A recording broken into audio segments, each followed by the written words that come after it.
Hello, everybody. Time for some comics and a little bit of coffee.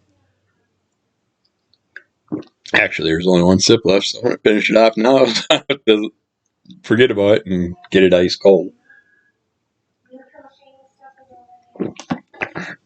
I had to redo this video. That's why my coffee's all gone.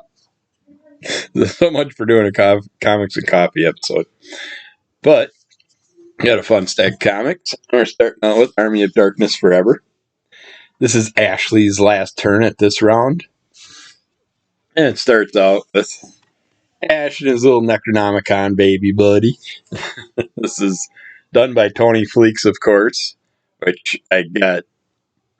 I think every cover I got was a Tony Fleecs cover.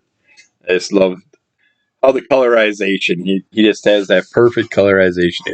It's like I'd love to see some type of team up between Tony Fleecs and Jenny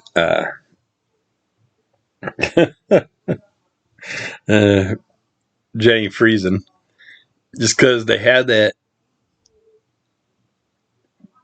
80s retro pop type coloring that they play with on a lot of their covers, and the way they come out, I'd love to see these two characters working together on a book, something horrorish, something that's got some fun scare pops and stuff.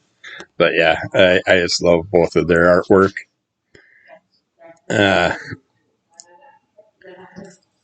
We're starting out with Necronomicon Baby and Ashley I think we're in 1800s in this one.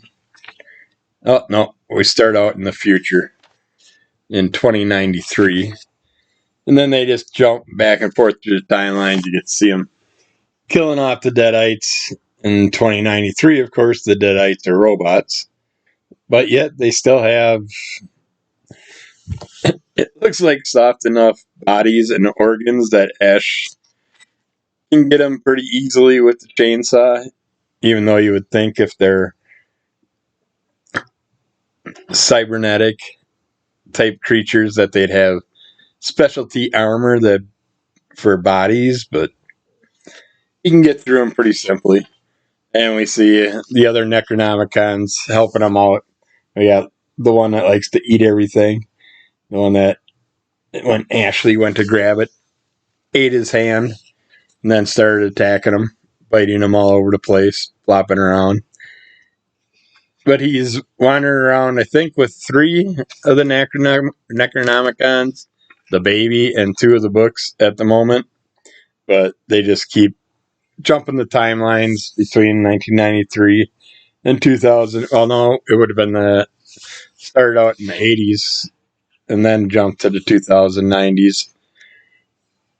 But you just watch a kill count as he's bouncing from area to area, and his kill count works its way up to a certain demonic number in here.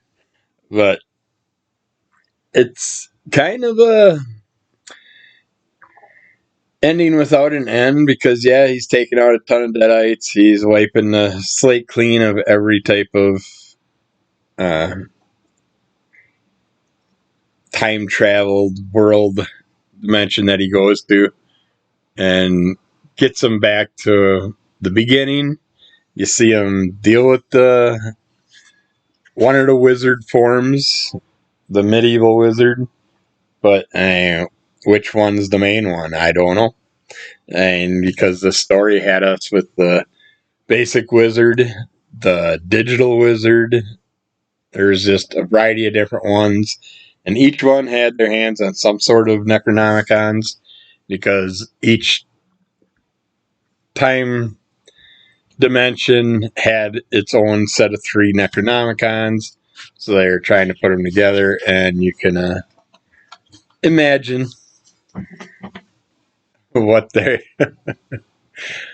what could happen if they get every year's Necronomicon set put together. But the only one that's in creature form is the baby Necronomicon that hangs out with Ash. the rest of the books are actual books. So I don't know where they're going to go with it. I'm guessing it's going to start a whole new run after this. That might be some fun thing with the baby Necronomicon and Ash's medieval girlfriend, because he said that he wants to stay in her realm with her.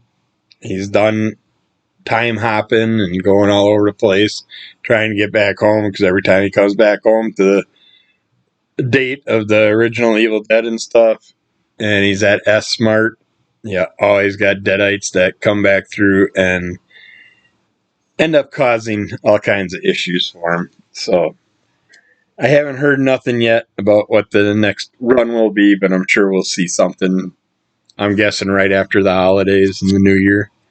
2025, bringing Ashley back. Then we got Barfly issue 3. I believe this is the penultimate issue. I'm pretty sure it was only a 4-issue run. I could be wrong. It could be a 5-issue, but I think I only have one more issue in my order list. But we see a character that gets this special glove. This glowing glove, kind of like he can kind of like change his own form, change into different superpowers and stuff. He's dealing with an alien race that he stopped to help, and that's how he ended up with the glove. And this alien race has their head in their crotch, and there's their full body thing. Got all kinds of things that are spewing from the weird alien body that starts coming out of it.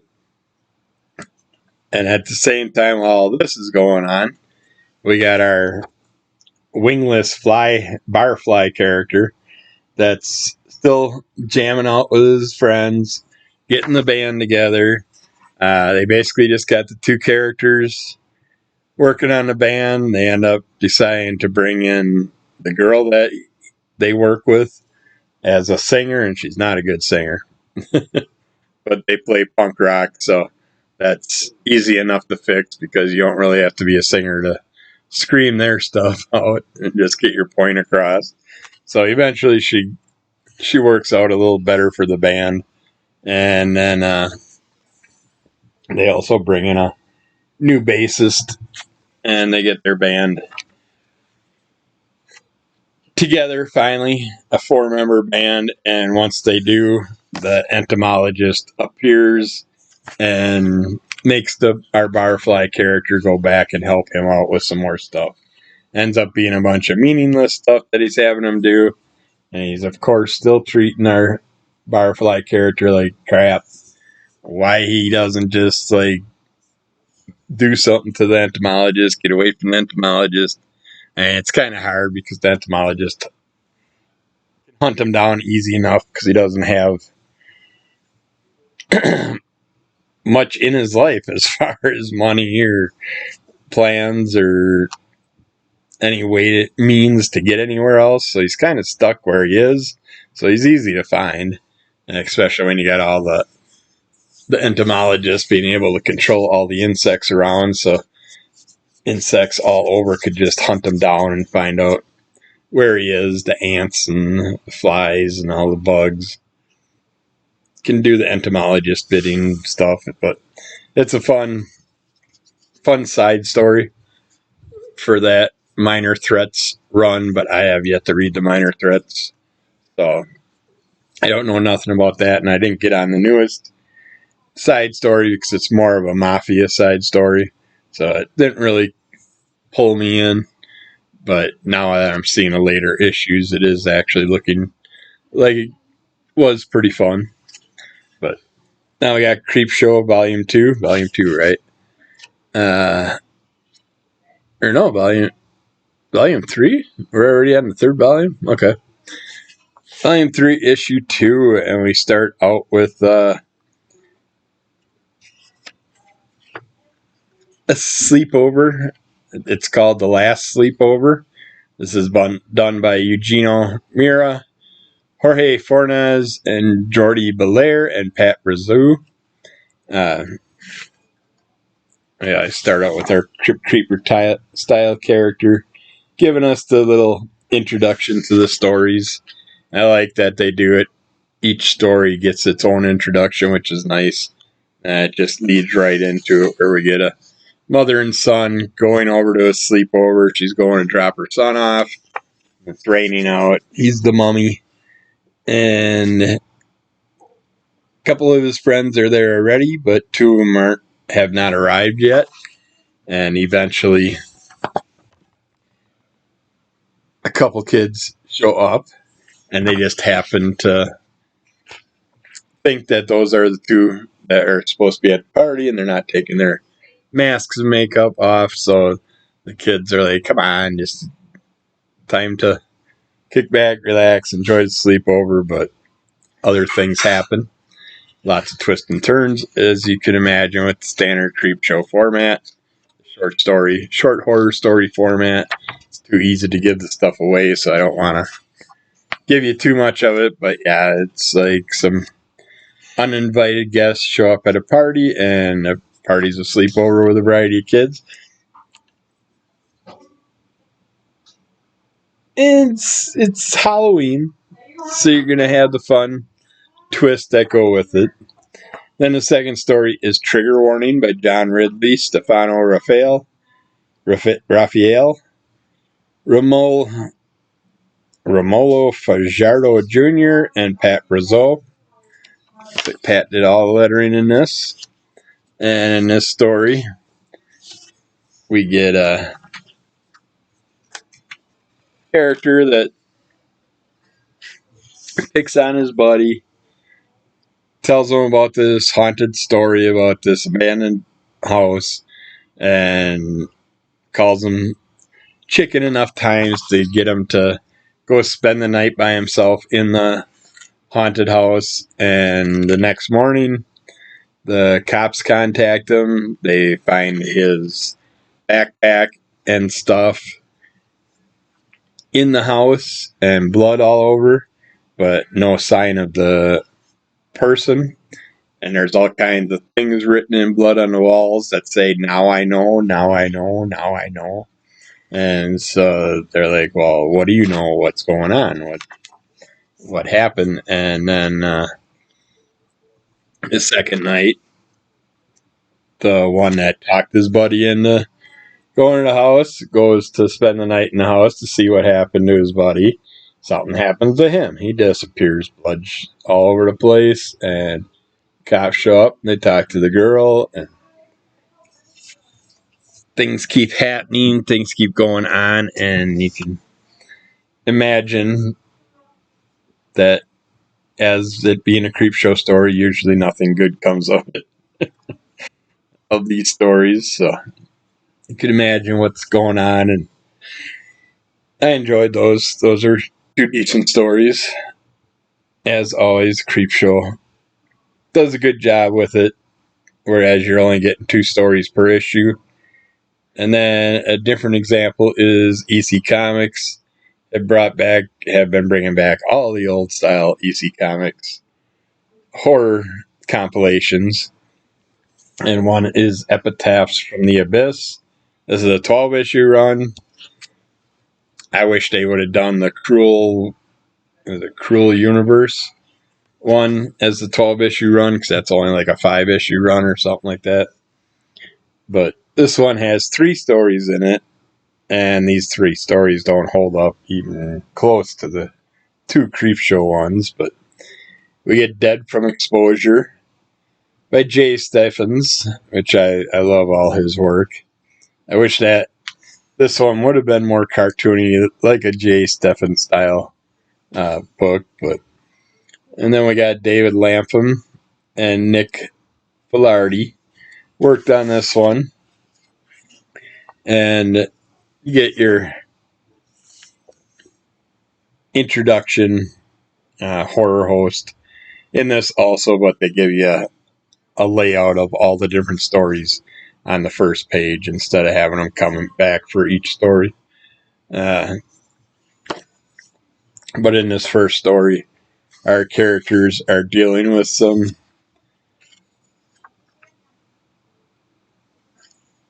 a cryptid of sorts, kind of a swamp bog monster that's out in the wilderness, and they're in a wintry atmosphere, and our characters are learning that hunting a beast, tracking a beast, and dealing with the weather and stuff can cause you all kinds of problems. It's a fun little twist on the cryptid style universe, but yeah, interesting little creature. Could be a fun cryptid in the long run. And we got The Perfect Pearl by Amy Ray, Claire Rowe, and Brittany Peer. And in this story, our couple are just celebrating, and she has a problem with her mother's pearl necklace, perfect pearl, and he takes it and gets it fixed for her because he makes little wrist jewelry with his daughter. So he's like, well, I can fix that. And then they end up falling for each other. And as their life story goes on, her necklace gets longer. If there's some problems in the relationship, her necklace gets shorter. When everything's going good, it just keeps getting longer and longer. It's like another pearl a day or so. And you'll see there's moments where they're having issues that the necklace is so small that it's choking her. And then there's moments where it gets so big that it's just wrapped around her neck many different times. And she just focuses on the relationship to a certain point, and then some twists and turns come in. Then we got Under the Influence by Jay Hotham, Leo Mance, and looks like Inaki Azplazu. I should have my glasses on probably. We got Under the Influence, where we see a variety of characters dealing with this health guru nutcase that's doing her little yoga things and all that, trying to sell her new weight loss treatment that she has found a certain plant out in the Amazon jungle or whatever. A character found a certain plant that's supposed to deal with weight loss, and she gets obsessed with it, takes it, and he comes to tell her that, hey, we should have finished off the trials because this and this and this is happening, because we never finished off the trials, but on animal testing, this is what happened. You gotta fix things, gotta watch out for it. Whatever you do, don't sell it. Well, she's already selling the product, so you can imagine what's gonna happen. Lots of people are gonna find out some interesting things happening to them because of not finishing the FDA approved testing that they should have. Then I got this FantaSCI. I'm pretty sure I got this from Psychotronic Squirt Guns claim sales, but don't really care for most of the stories in here. They're kind of weird, kind of hard to follow, like the Hunter XX story. But the first story with their one's like a swamp thingy story, where these travelers kidnap someone that they think is who they want to kidnap, and ends up not being the person that they were looking for. But the story that I liked most was The Heavy Adventures of Captain Obese, the Fat Man Boogie. It's like you see our two characters on the cover here trying to deal with these. They're dealing with a variety of enemies, insects, and stuff, but these interesting little beetle bugs, they're fuzzy little beetle bugs, they come into the fold and they end up start eating you. They want to eat the big guy and stuff, and they come across a bunch of other characters that have perished in the creature's hands, and it's just it's a fun little story about a couple somewhat superheroes trying to save the world, and at the same time there's all kinds of things against them and the world itself. And there's this interesting little duck-like, it's kind of like armor, kind of like a dress wear,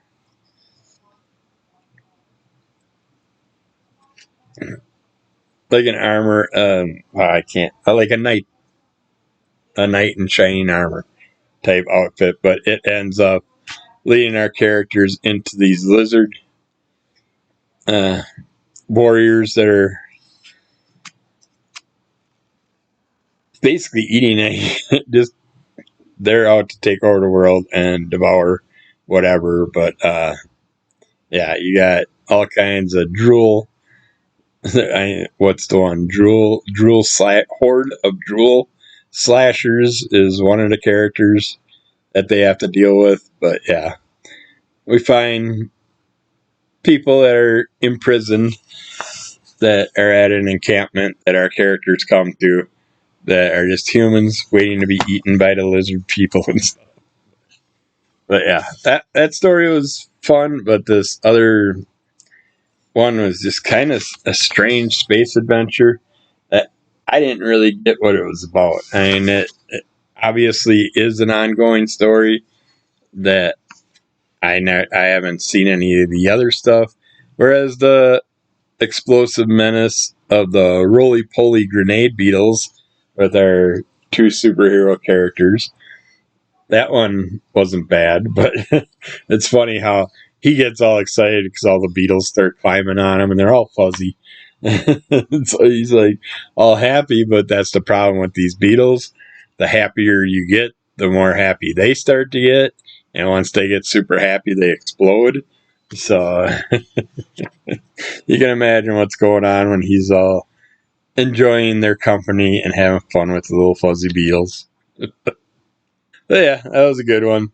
It's issue 4, so obviously that's why I'm lost with this story. But this one was easy enough to follow, even though it probably had a prequel stuff before this issue and stuff after this issue. But I would definitely like to find more about those two, but this, no idea what's going on there. And it's just some type of strange space happening going on, and someone gets killed. They're trying to solve the riddle of what's going on. We're seeing these other, you can tell you got it's the standard where you got the higher powers and then lowly people that are just being tossed aside and abused. But yeah, don't care for that one. But I'd definitely check out more of these guys. I don't know, what are they called? WRP graphics? No, that can't be. Warp graphics? That's got to be part of the thing. A hero named Harold, I'm guessing, would be the name of their storyline basis. But I don't know if there's other comics out there that have anything to do with it. That's FantaSCI.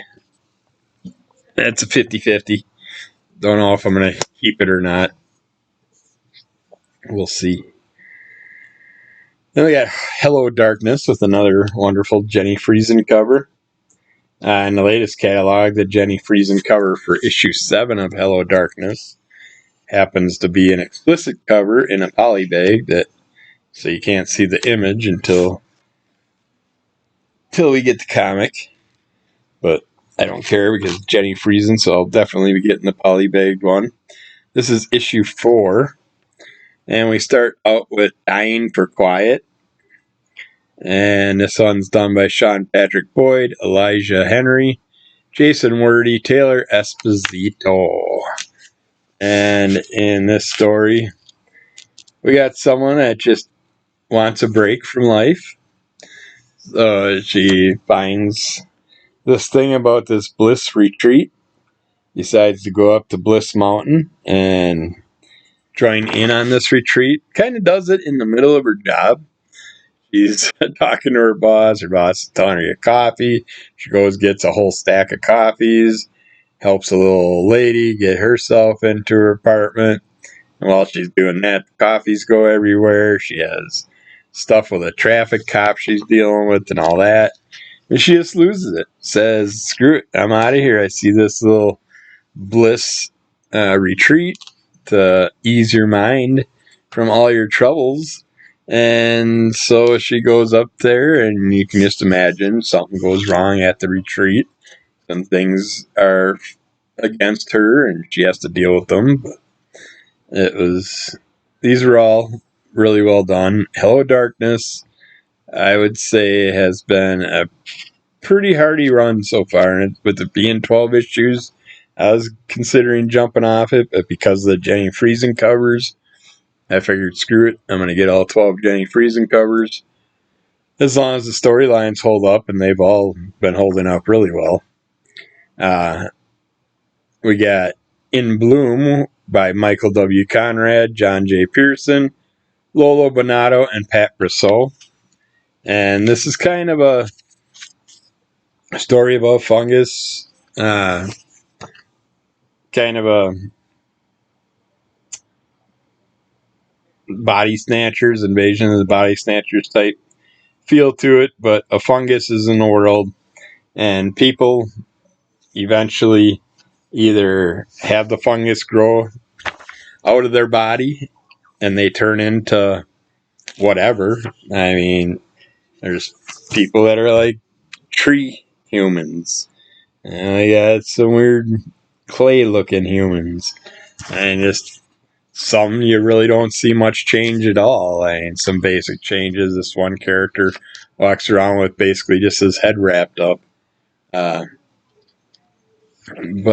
the theories are based off chemical issues, alien issues, all that stuff. Trying to figure out where it all came from, what it's doing. Some people aren't affected by it yet, so you got your split in your communities where the ones that haven't adapted are hating the rest of them, and then the ones that are afraid to bloom, they also hate everybody. Then we got All Eyes on Me by Chloe Brailsford, and that is, I believe it's just a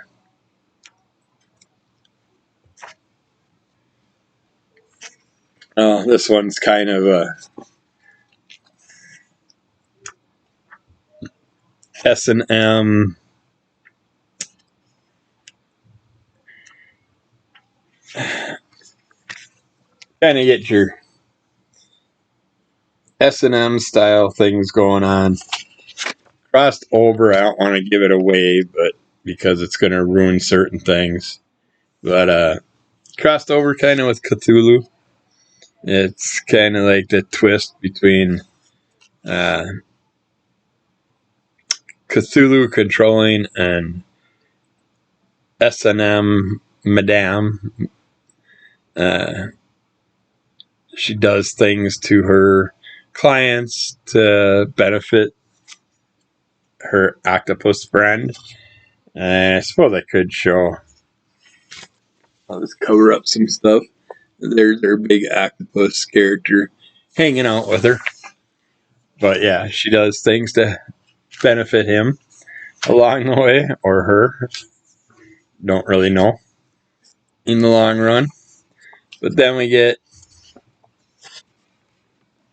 by Robert Hack. We get I Can't Take You Anywhere. Or it's kind of like the Sunday Comics little short images, panels. just playing on different themes. And then that's just like the one page pop up. Then we got The War, Part 4 by Garth Ennis, Becky Cloonan, Tamara Bonvillain, Pat Brazeau, and Bryce Carlson. This is our group of characters, a bunch of different characters that were in a house originally, worrying about the end of the world, nuclear bomb fallout, and all that they heard may happen. So some of them tried to escape. When they did try to escape the city, things happened. Some of them got trapped, and we're starting to see what's happening from the fall of the bombs and everything that happened. But interesting story, but I don't think they needed to stick that one in there. Each month when I read that story, that's my least favorite. And yeah, you're only getting bits and pieces of here because it's a continual, ongoing one, but yeah, still lots of fun. I think I'm going to end it there because I have enough left that I can do another episode, probably another half-hour episode, and we've done a half hour already. So I'm going to leave it at that, and I will get back to you with more of these soon. Keep following Under the Cult of MS. Rate, review, subscribe, tell a friend. Give us those likes. Check out Crimson Cult Comic Club for our group podcast. And you can follow my Instagram and everything else. There's all kinds of stuff you can check out. If you want to see some of my goofy artwork and stuff like that, check out my Instagram. Other than that, we'll get back to you relatively soon. Probably every day with something. Almost every day. Some days, multiple things. Never know. Just click that little bell next to the subscribe button, and that way you'll be notified every time I put out another video. That way you can pick and choose which ones you want to check out. Or you can check them all. Or you can just go on them all and give me a like to help me out. Not even watch them. That's all I'm asking for. Help me out. But yeah, we'll get back with more soon. All right. Bye.